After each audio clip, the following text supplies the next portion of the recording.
Welcome, everyone. I'm glad to introduce you to Hugo Oliveira. He's a member of Proyecto Nuevas Descobertas and Orla Design, and he's also one active member of the Community Catalyst Consortium that we are actually engaging in seeing the different patterns on the rural communities to see how we can face these challenges. And I don't know, Hugo, if you want to add something to the presentation.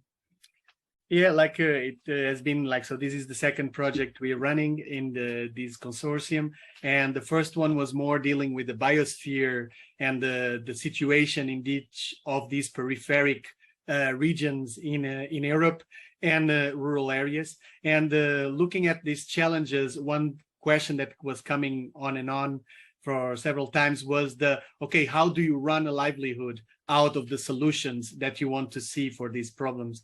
And so that was what sparked this project that we are finalizing now, and this particular participatory action research. And I'm based here in Southwest Algarve, and it's from here that we speak also, and from this experience. Nice, awesome. And I wanted to kind of start this with to understand which is the relevance of a PIR. Why did you guys start the project with such an initiative, a participatory action research? I think what stimulates us to start with the participatory action research is to get the relationship happening. So to start by relating to people and to relating to the place and relating to the initiatives that are already doing something that is transforming the economic narrative within place. So that was what sparked the wish, and also inviting people to investigate and to get into the inquiry together with us makes the inquiry much more richer. And also then we have the conversation happening between the different regions, and that also sparkles the possibility of then coming up with patterns that are relevant for the context we are working with, but also to other contexts that might relate to what's happening already on the ground. Okay, then it feels a little bit complex too, no? Because you're looking for patterns, you need kind of key actors.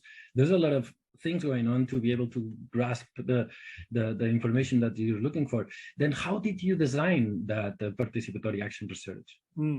So the first thing that we wanted was to look at transformative economies as a term, as a concept, and look for different modes of action. So we had the initiatives, this to find the different initiatives. So we had initiatives that were working more towards networking, creating spaces for networking to happen, and also initiatives that were working more on creating certain culture, certain participatory modes of governance. And so we look at a particular array of initiatives, so diversify these initiatives. As we start identifying these initiatives, we also ask them for other initiatives. So basically going on a snowball methodology to find key players and key initiatives that were transforming economic narratives towards narratives that and practices that are shifting towards modes of more regenerative livelihoods. And then what we did was also look into what we've done in the last project as a particular toolkit that we've created, and merge these into the participatory action research methodology. And that leads us to go about following a particular flow of interviewing different initiatives through a survey that was created that to in a way introduce the initiatives to the concept, but also allow the relationship to start.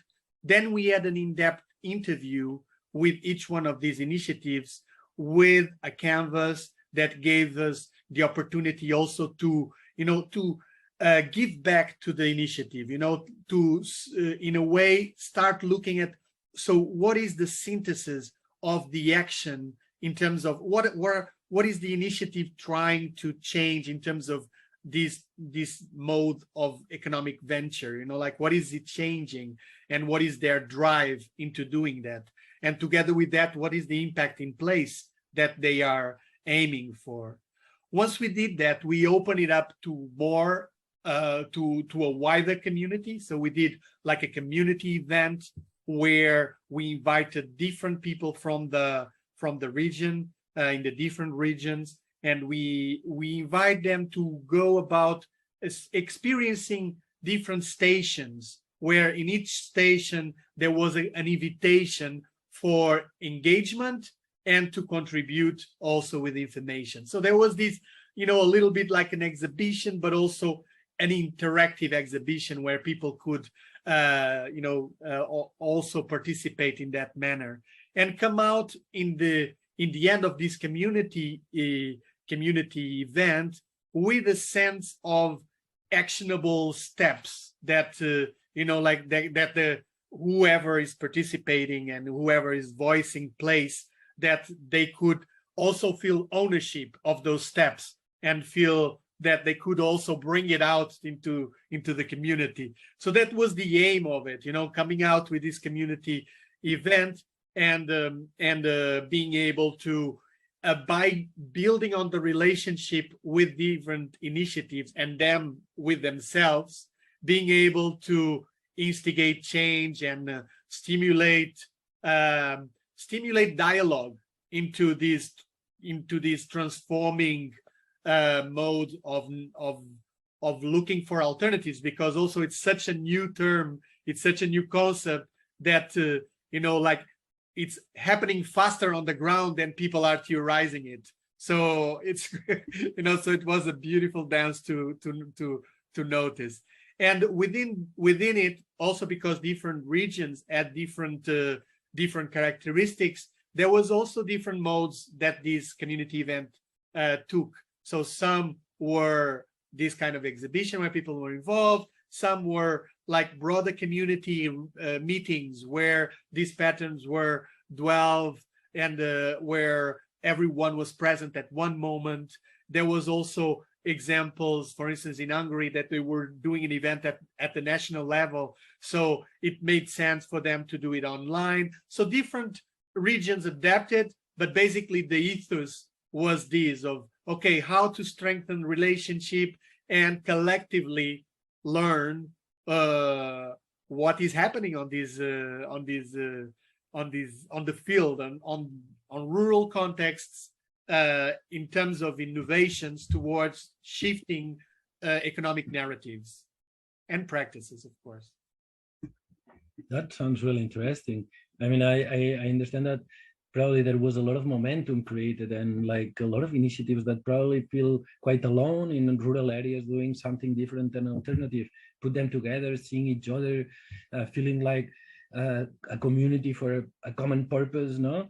That was probably quite exciting. And what were the results of all of that?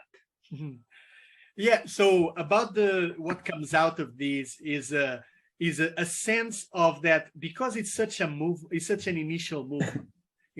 What is happening is that, at least from what we observed so far, is that most of the initiatives, because they are strengthening themselves internally, what we'll notice is that most of the time spent from these initiatives, most of the time is within strengthening their internal culture, internal well-being, and also actionable spaces. And what we found out is that because it's it's an initial move, it's a movement of the fringes.